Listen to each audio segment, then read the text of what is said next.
ça va passer dans notre YouTube là, mais les gens vont... Bonsoir, professeur. Oui, bonsoir, Papa Kenenge. Oui, et nous, tous nos respects. Merci. On voulait vous poser quelques questions. Qu'est-ce qui vous a amené vers la magie, s'il vous plaît? Ce qui m'a amené vers la magie. Oui, s'il vous plaît, professeur. C'est le besoin intérieur. Le besoin intérieur. Et d'abord, quand vous parlez de la magie, les gens diabolisent la magie. La magie n'est pas une chose à diaboliser. La magie, c'est la somme de connaissances. Tout le monde est magicien. Même toi qui me poses la question, tu es magicien. Nos femmes sont des magiciennes. Donc la magie, ce n'est pas quelque chose qu'il faut voir vraiment d'un œil faux, quoi, un œil de ténèbres. Comme je l'ai dit, la magie, c'est la somme des connaissances. Donc, ce qui veut dire que lorsque vous connaissez, ce que vous faites paraît comme extraordinaire, comme mystérieux, alors que c'est juste une combinaison des éléments. Donc, ce n'est pas une chose qu'il faut diaboliser. Tout le monde est magicien. Merci infiniment, professeur. Qu'est-ce que vous êtes capable de faire? C'est-à-dire qu'avec toutes les connaissances que vous avez, hein, la thérapie, c'est pas, voilà, vous êtes en même temps alchimiste. Qu'est-ce que vous êtes capable de faire pour soigner les gens, pour l'humanité? S'il vous plaît. Mais ce que je suis capable de faire, c'est ce que nos ancêtres ont fait. Nous avons l'ADN de nos ancêtres. Plus loin, l'ADN de Dieu, qui est l'être suprême. Nous avons son ADN. Alors, si nous avons l'ADN de Dieu ou de l'être suprême, quels sont les attributs de Dieu ou de l'être suprême? L'omniscient, l'omniprésence et l'omnipotence. Dans ces attributs-là, si vous reconnaissez ces attributs en vous et que vous les mettez en mouvement, en valeur, eh bien vous êtes l'homme extraordinaire. Vous êtes l'homme extraordinaire. Donc, par rapport à la question que vous avez posée, qu'est-ce que vous êtes capable de faire? Ben, on est capable de tout faire. Ce que Dieu fait, vous êtes capable de le faire. N'est-ce pas, Jésus a dit dans la Bible que avec votre foi, si vous croyez en lui, vous pouvez ordonner à la montagne de quitter où elle est et se jeter en mer. La montagne le fera.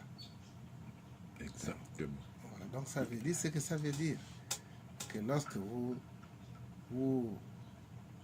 manifestez les attributs de Dieu, vous êtes capable de tout faire.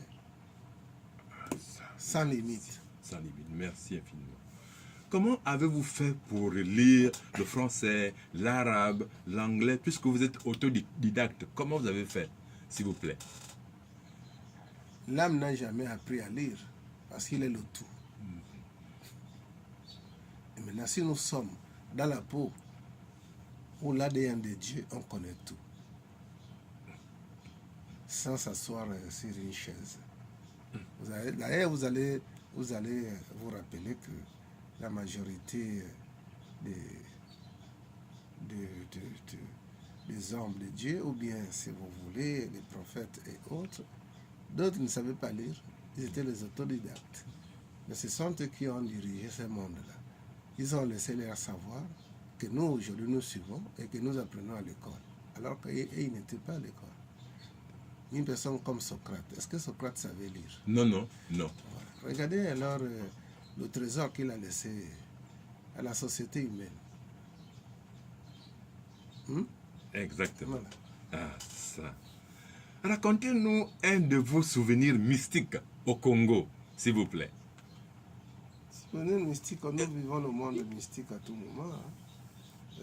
Une aventure, des hommes, enfin, des êtres qui passaient devant vous. Je sais pas. Ouais. Des souvenirs, s'il faut appeler ça souvenirs mystiques, comme je le disais tout à l'heure là, que les fantômes étaient mes amis. et ils sont mes amis. Et qu'il y a au Congo, lors de la guerre de 93-94, j'ai joué un rôle pour pouvoir les libérer. Pour pouvoir les libérer, il fallait vraiment que je devienne ami à eux. Donc les fantômes, pour moi, ce n'est pas l'ennemi. C'est des âmes comme nous, mais ils sont désorientés, ils sont traumatisés. Voilà pourquoi ils deviennent fantômes à cause de leur attachement à la matière. Et puis il y a eu personne pour pouvoir les guider, les orienter. Et ils sont devenus des énergies à se méfier. Mais c'est des âmes comme vous et moi. Voilà. Donc ça fait partie des souvenirs mystiques. Si vous délivrez quelqu'un qui est condamné à vivre dans ce monde jusqu'à aux âges à un temps indéterminé à cause de sa limitation, et que vous arrivez à nous rappeler que tu ne fais plus partie de cette société et que vous causez avec ces derniers-là. Ça fait partie si vous voulez, des actes mystiques ou spirituels. Et ça fait partie des souvenirs parce que c'est un passé. Des souvenirs mystiques. Un passé pour moi qui est merveilleux. Ah oui, merci pour ce rappellement. Alors, est-ce que peut-être une prochaine fois, mais on pose la question, pouvez-nous nous faire une démonstration de la lévitation ou de la magie? À qui mérite ces œuvres pourront lui être offertes. À qui mérite. Mais, même si vous faites aujourd'hui descendre le soleil ou la lune sur vos pommes de main, ça va convaincre qui et ça fera quoi à qui? Donc, c'est l'homme qui est prêt. C'est cette dernière-là que Dieu fait tout pour que cet homme puisse vraiment contempler sa gloire avec des mouvements, ou bien vous voulez, des réalisations de certains miracles, certains phénomènes tels que la lévitation et autres. Mais l'homme qui n'est pas prêt, Dieu ne fera que le gonfler l'ego. Or, l'ego, on sait bien que c'est un sabot pour le retour. Pour le retour à la source véritable, qui est le foyer des âmes, la 5e dimension. Ouais. Merci. Qu'est-ce que vous soignez exactement? C'est-à-dire, dites-nous un peu ce que vous soignez, ce que vous désenvoûtez, ce que vous soignez. Voilà, s'il vous plaît, professeur. Je soigne tout. Voilà. Je soigne tout parce que c'est pas l'homme qui guérit. L'homme traite, l'homme soigne. Mais le vrai Nganga, c'est l'être suprême. L'homme est un instrument, comme je le suis. Je suis l'instrument. Alors si quelqu'un est malade, et que je suis l'instrument de la source, je suis l'instrument de Dieu, c'est pas moi qui guérit, mais je peux soigner toutes les maladies. Mais le décider pour effacer la maladie présente, ce n'est que l'être suprême, dans son infini, dans son pouvoir. Ce n'est que lui qui peut guérir. Mais nous tous là, nous soignons tout. Et nous soignons tout. Il n'y a rien qu'on ne soigne pas.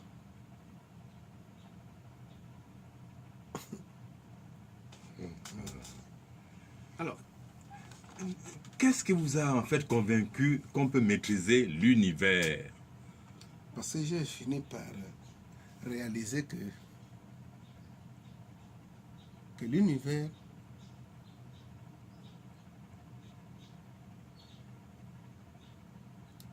le composant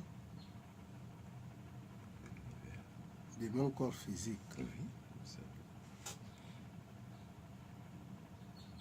m'amène à réaliser par la vision interne, par le miroir magique, que je ne suis pas un fragment de la création, mais je suis la création elle-même.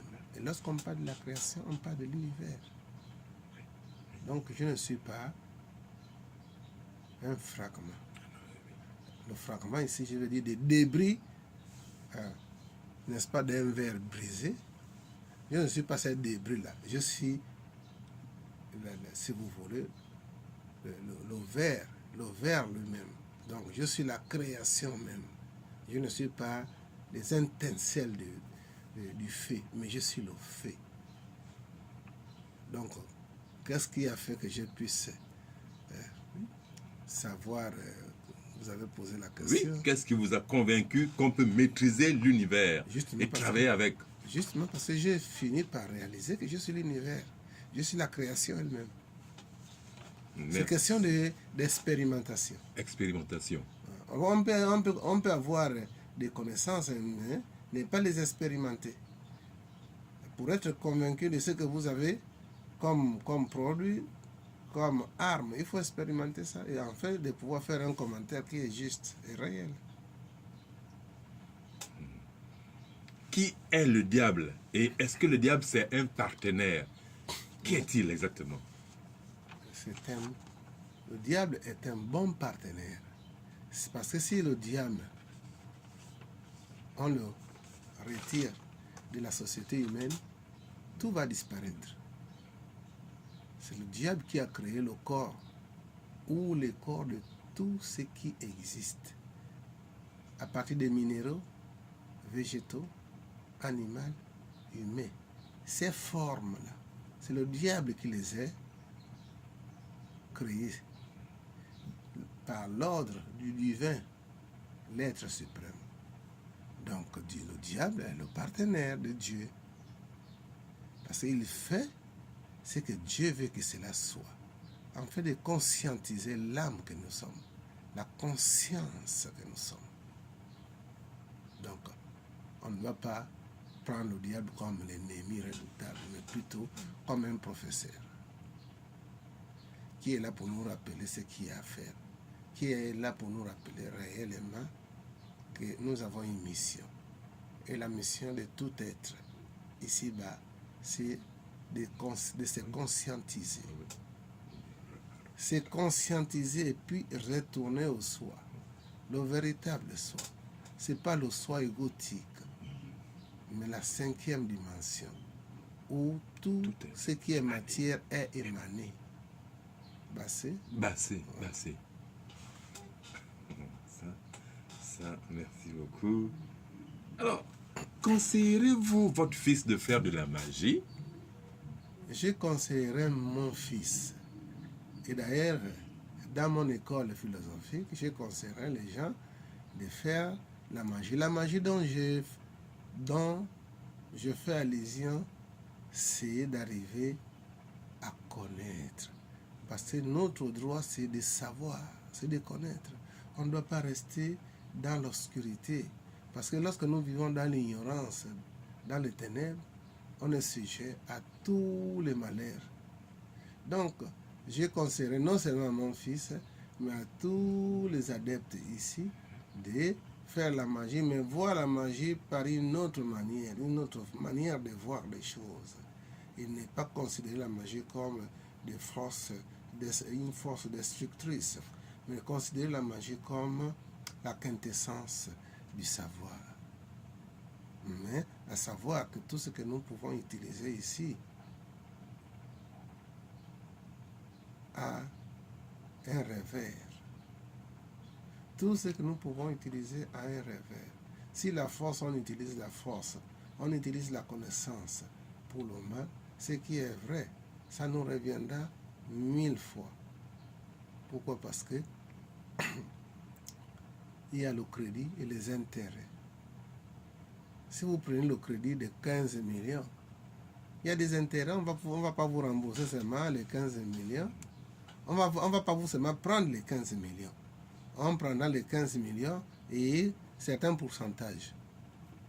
Donc, ce qui veut dire que la magie, pour moi, ce n'est pas dans l'optique que les gens ont de la magie, que la magie c'est une mauvaise science. Mais moi, j'appelle la magie la somme de connaissances. Maintenant, si nous avons cette somme de connaissances, c'est nous à savoir comment utiliser si vous voulez, ces précieux outils. Si on le dirige dans le mal, mais il faut savoir que nous allons payer ça d'un moment à l'autre, d'une manière ou d'une autre. Il n'y a pas une protection pour des effets ou des causes que nous avons pu causer, que nous avons pu manifester, et puis on va prendre des protections, on attache ça pour qu'on n'a pas de retour. Ce n'est pas vrai. Tout ce qu'on fait, on finit par le payer, d'une manière ou d'une autre. Donc la magie est neutre.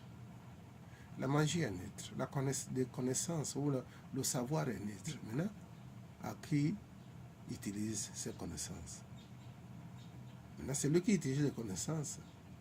S'il utilise les connaissances dans le bien, ben, le bien lui sera multiplié. S'il utilise la connaissance, le savoir dans le mal, ça lui sera multiplié. C'est tout. Donc, pour moi, je suis là pour pouvoir orienter les gens. D'abord, les enlever d'abord l'idée de diaboliser ce que c'est la magie. Puisque nous savons bien que la magie là vient quelque part des mages. Il y a eu les mages autrefois qui avaient la connaissance de beaucoup de choses, qui pouvaient savoir que tel est né dans tel endroit, telle âme vient de s'incarner, rien qu'en regardant les étoiles. C'est la connaissance que tout le monde peut apprendre. C'est la connaissance que ces hommes-là détenaient. Ils ont appris ça comme tout le monde peut apprendre ça. Ils ne sont pas des Superman.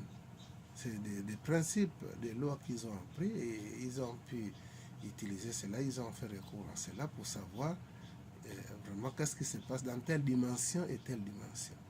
Donc les gens n'ont qu'à arrêter de diaboliser ces phénomènes qu'ils appellent la magie.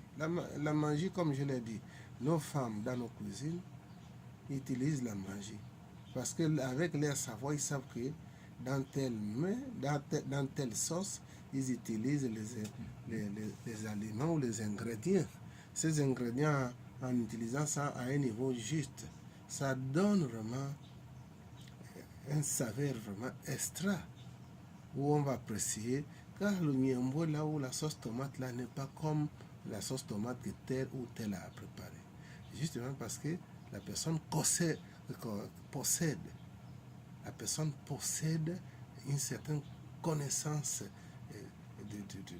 qui permet à ce qu'il puisse améliorer ou, si vous voulez, sublimer la sauce qu'elle prépare pour ceux qui vont en consommer. Bien. Merci. Donc, la question toujours un peu pêle-mêle. Comment faire pour vous contacter, professeur Mekalo? Bon, pour les gens pour me contacter, ils peuvent me contacter par le vice-président qui est Papa Kendenge, M. Kendenge, qui est le président de l'Étoile Clé de Vie. Ils peuvent me contacter par le secrétaire général de l'Étoile Clé de Vie. Ils peuvent me contacter par l'autre président de l'école qui est Bakena, Léonard. Ils peuvent me contacter de manière directe où je réponds 077 51 45 29. Ils peuvent chercher aussi à me contacter en cherchant où se trouve cette école Clé de Vie à Barracuda. Barracuda. Au Vendo. Au Vendo. Et il y a des cultes, il y a des séances de méditation. Les séances se font à partir de dimanche. Si j'ai choisi dimanche, cela ne veut pas dire que dimanche est un jour sacré pour moi. Non, non. Dimanche est un jour ordinaire comme tous les autres jours. Mais nous l'avons choisi parce que dans les 7 jours, pour les personnes qui travaillent, qui ont de l'emploi, alors qui ont des responsabilités, ce n'est que ces jours-là où ils peuvent vraiment s'accorder un temps pour leur quête spirituelle. Or, les autres jours ordinaires, où les gens ne vont pas dans les cultes, ces jours-là, et qui sont affairés et qui sont étant donné qu'ils sont dans des sociétés où ils ne sont pas libres, ils travaillent aux dépens de toutes les directives qu'on les donne. Donc, les autres jours ordinaires, ça les prive un peu. D'où la raison pour laquelle j'ai fait un choix d'un jour qui tout le monde peut vraiment faire quelque chose pour soi. Merci. Nous précisons que vous soignez les femmes qui n'ont pas de bébé, qui n'ont jamais fait d'enfant. On l'a vu ici dans votre centre. On a des exemples vraiment patents. Les femmes qui n'ont pas d'enfant. Vous soignez aussi des hommes qui étaient devenus totalement impuissants. Ils sont venus ici, ils ont fait le témoignage. Et vous soignez aussi des hommes qui sont un peu, qui font pas d'autres procédures. Vous les soignez. Vous soignez même les fous, professeur. Oui. Alors, tout ce que vous venez d'énumérer, oui, je soigne. Comme je le disais tout à l'heure, là, je soigne toutes les maladies existentielles. Je ne suis pas seulement généraliste, mais je vais au-delà de cela. Au-delà. Donc, je traite, je soigne. Mais en tant qu'instrument, Dieu guérit les gens à partir de mes manipulations, mes prières et mes plantes que j'utilise. Donc, il n'y a aucune maladie dans ce monde-là. Aucune maladie n'existe sans ces remèdes. Parce qu'il y a la loi ici qui parle de l'antidote et l'antidote. Il ne peut pas avoir l'antidote sans l'antidote. Il ne peut pas avoir un traitement pour une maladie où on ne peut pas trouver la guérison à cette maladie. Bon, maintenant, il peut arriver aussi que si la maladie est arrivée à un niveau du non-retour, il ne faut pas qu'on s'entende au miracle à ce moment-là. Tout est cyclique. Une personne qui a commencé une maladie ou un problème, on doit suivre la loi du cycle, aller de manière progressive et que la personne retrouve sa santé. C'est comme ça. C'est le mensonge des personnes malveillantes dans la société humaine, que ce soit en Afrique, que ce soit en Europe, que ce soit en Amérique, que ce soit là, en Asie, que ce soit en Océanie.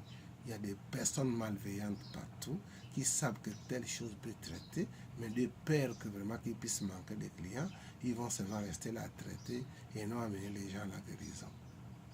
Mais ces personnes-là, ils ont leur compte. Ils ont leur compte à la langue. Ils doivent payer. Ils doivent payer ça. Mais aucune maladie sans médicament. Merci. Parce que nous vivons dans le monde où il y a la loi de polarité. Qu'est-ce que c'est la loi de polarité? La loi de polarité nous enseigne ou nous rappelle que rien ne peut exister sans son côté opposé. Alors comment est-ce que la maladie doit être là? Le côté opposé de la maladie, c'est quoi? C'est la guérison, non? Oui. Le côté opposé de la mort, c'est quoi? C'est la vie? C'est la vie. Oui. Oui. Et le côté opposé de la vie, c'est quoi? C'est l'éternité. Oui. Donc, je pense vraiment que les gens devaient avoir cela comme connaissance. Merci beaucoup, professeur. Le portefeuille magique qui donne l'argent existe-t-il et est-il dangereux? En fait, le portefeuille, mon père, pendant son vivant, me disait que tout ce que l'on a donné le nom existe. Il ne peut pas avoir le nom sans que la chose n'existe. N'est-ce pas? Oui. Donc, si on parle de portefeuille magique, je ne sais pas qu'est-ce que le portefeuille magique fait, mais si le nom est là, ça veut dire que le portefeuille existe. Oui. Ça rapporte de l'argent. Ah. Ça fait tomber des milliers d'argent. Est-ce que c'est vrai? Est-ce que ça existe? Oui. Même si ça existait, pour moi, c'est un terrain très glissant. Donc il faut faire attention parce que un bois mis dans l'océan ou dans une rivière mis là ne va jamais se transformer en caïman. Jamais. Un bois restera bois pendant 1000 ans. Il ne va jamais se métamorphoser en caïman. Donc on doit faire attention avec l'histoire des portefeuilles magiques parce que c'est un monde compliqué.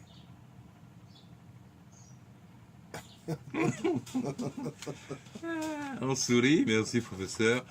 L'eau contient-elle des esprits? L'eau qu'on boit ou qu'on se lave avec, est-ce qu'il y a des esprits dedans, professeur? S'il vous plaît. Alors, si seulement le mot esprit existe, ça veut dire que si les gens prononcent le mot esprit, ça veut dire que ça, c'est un phénomène qui existe. Alors, est-ce que l'eau contient des esprits? Est-ce que le corps humain contient des esprits? Si oui, par comment le corps humain peut contenir des esprits? Donc, nous allons prendre un peu l'exemple des microbes et des parasites qui sont dans nos corps. Oui. C'est des êtres vivants, mais qui sont dans nos corps. Autrefois, on parlait des vers que les enfants... Comment on pouvait appeler ça? L'ascaris ou bien d'autres. Autrefois, quand on donnait les enfants les médicaments, les enfants arrivaient à expulser ces vers-là intestinaux. Et nous remarquons que ces vers-là, à l'extérieur, ça marchait. Si ça marchait, ça roulait, ça veut dire que ça vit. Ça sort du corps de l'être humain.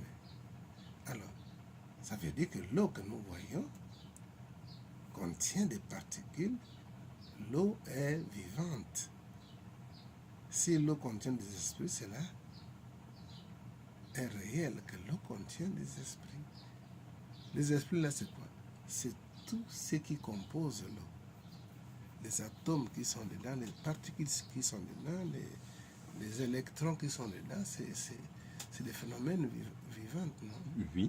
C'est des phénomènes très vivants. Tout à fait. Qui sont dans l'eau. Oui. Bon, on peut accepter que l'eau contient des énergies vivantes. L'eau contient des esprits. Pourquoi pas?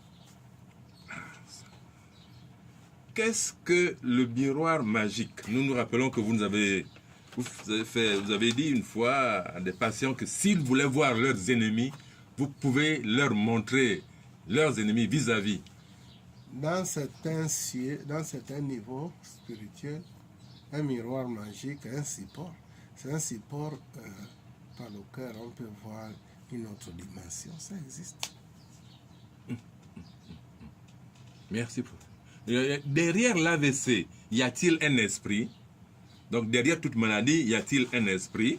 Oui, ça a été confirmé ici à l'école que toutes les maladies cliniques derrière, il y a des présences, si vous voulez, négatives. Oui. N'est-ce pas le simple palu que nous voyons comme simple?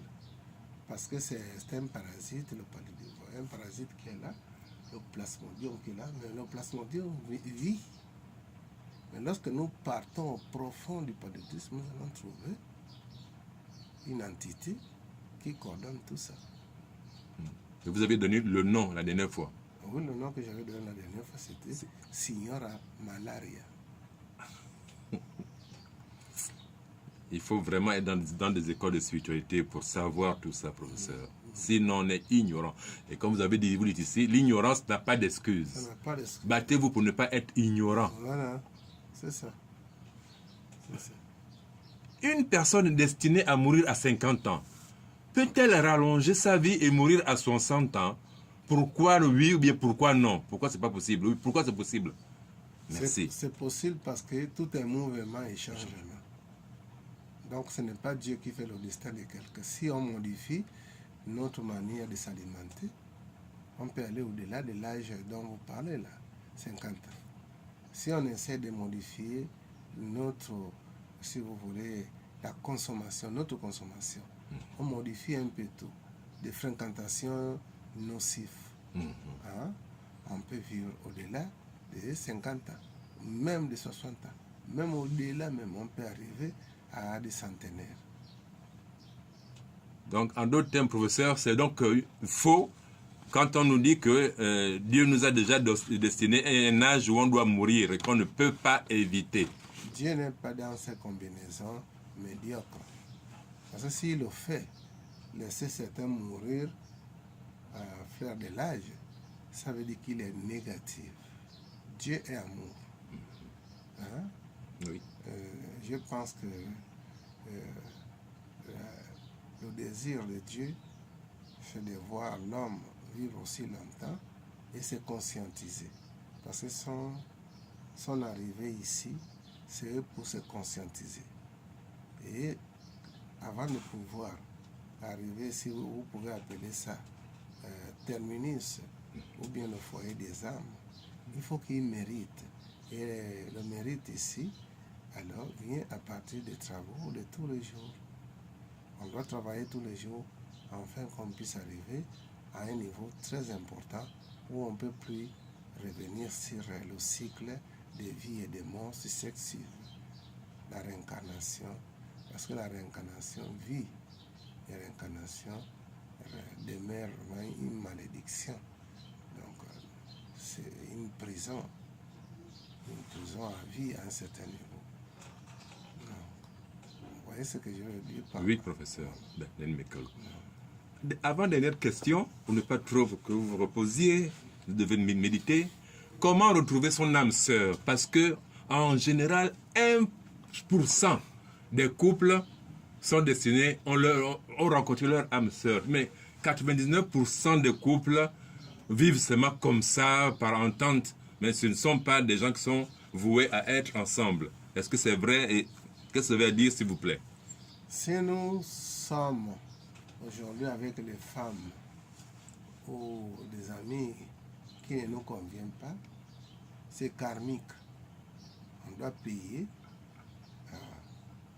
des erreurs que nous avons faites avec ces femmes ou ces hommes.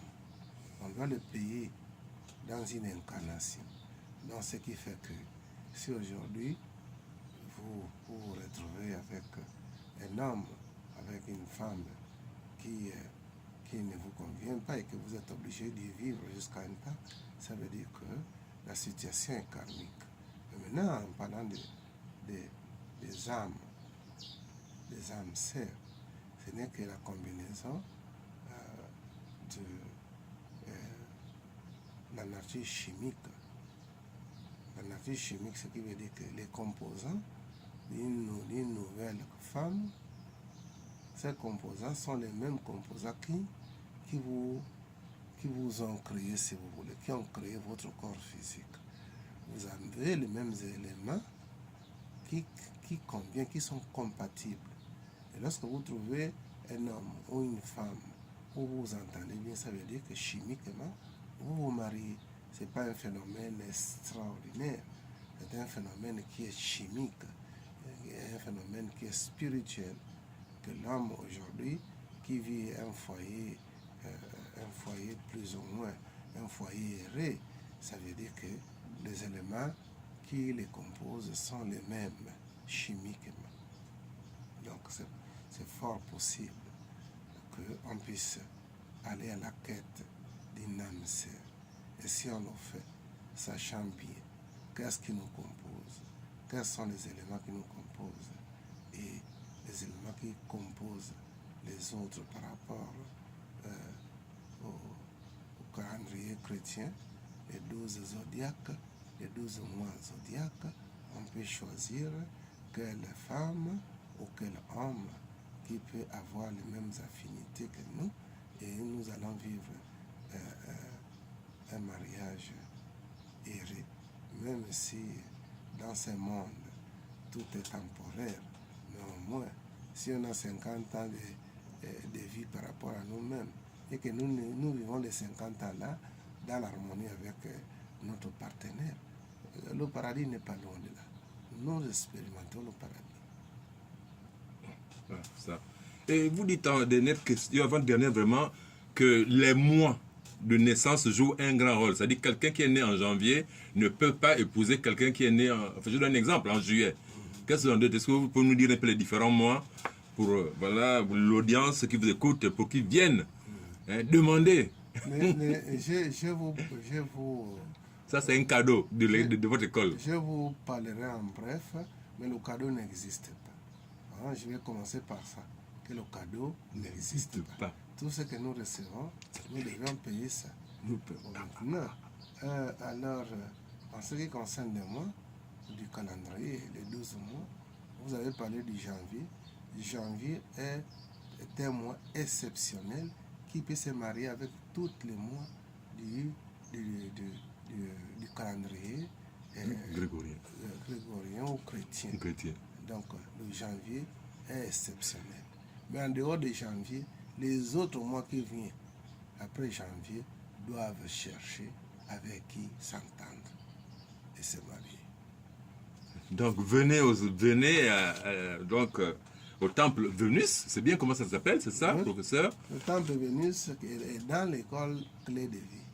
C'est un temple. Nous avons pris le nom Vénus parce que ça incarne l'amour, tout simplement. Oh là là, c'est très très bien. Enfin, quels sont les conseils que vous donnez donc, à la population, aux âmes, professeur? Les conseils de votre expérience de comme 45 ans, ou 40 ans de magie. Oui. Magie, c'est trop limité par rapport à ce que je fais. Ah oui. Ça. Magie, c'est très limité. Parce que si on me qualifie de magicien, ça ne me fait pas honneur. Comment on devait vous appeler? Comment on devait dire, s'il vous plaît? Si vous voulez, un guide, tout simplement. Magie, guide spirituel? Oui, guide, tout simplement. Guide. Magie, c'est... Étant donné que la magie est vue d'un côté négatif, ça ne me fait pas honneur que je sois magicien, comme on m'appelle magicien, mais guide. Parce que je suis guide spirituel. Tout magicien n'est pas guide spirituel, mais tout guide spirituel est magicien. Ah bon? Oui. Merci, professeur. Merci vraiment. Parce qu'il y a des magiciens qui sont là limités à faire des miracles, à faire des choses. Mais le guide, lui, il est là pour pouvoir prendre les âmes et les amener là où ils reviennent. Donc, mon conseil ici, que je pourrais pouvoir... Le conseil que je pourrais donner à tout le monde, c'est, voilà ce que je peux dire, qu'ils doivent enregistrer ça, qu'ils ne cessent de chercher. C'est lui qui cherche jusqu'à ce qu'il trouve. Et quand il aurait trouvé, il sera bouleversé, choqué. Et une fois bouleversé, choqué, il sera émerveillé et il régnera dans le monde. Namasté. Namasté, namasté. Merci, professeur. Merci beaucoup. Namasté. Namasté. Merci. Donc, c'était le professeur Papa Kenenge et le professeur Daniel Mekalo donc, du temple Vénus, et qui vous invite à venir pour sauver vos âmes, pour voir qui vous êtes exactement. Je vous avais déjà montré le temple la dernière fois avec son autorisation. Venez, venez, venez, venez. C'est une vidéo exceptionnelle. Vous n'en aurez plus, parce que ce n'est pas évident que vous aurez encore une vidéo comme ça. Donc venez, vous voyez. Alors, professeur, ça, ce sont des... ça, c'est des... Si vous voulez, c'est de l'alchimie, en tout cas. Ce sont des produits qui soignent, des produits naturels. Ces produits que vous voyez là, c'est des produits alchimiques. Alchimiques, plutôt. Non seulement ça traite, mais ça guérit. Parce que comme je le disais, on n'est pas seulement là pour traiter les maladies et les soigner, mais nous sommes ici et maintenant pour traiter et canaliser la force créatrice de guérir les personnes dont nous imposons les mains et notre regard et notre cœur d'amour. Donc nous vous remercions infiniment. Vous voyez que rien n'est caché, rien n'est secret. Il n'y a rien de secret. On le fait pour l'humanité. Le temple Vénus, venez le visiter. N'ayez pas peur. On avait vu une personne qui était venue ici pour se faire soigner, mais quand elle a vu à l'intérieur du temple, le professeur, quand il est allé se préparer, en revenant, il n'a plus retrouvé la personne qui avait fui. Alors, qui avait vu, qui est partie, elle a été impressionnée, mais n'ayez pas peur, vous avez peur. Donc voilà, merci infiniment, professeur Mekalo, et à la prochaine. Bye. Oui, oui, namaste, namaste.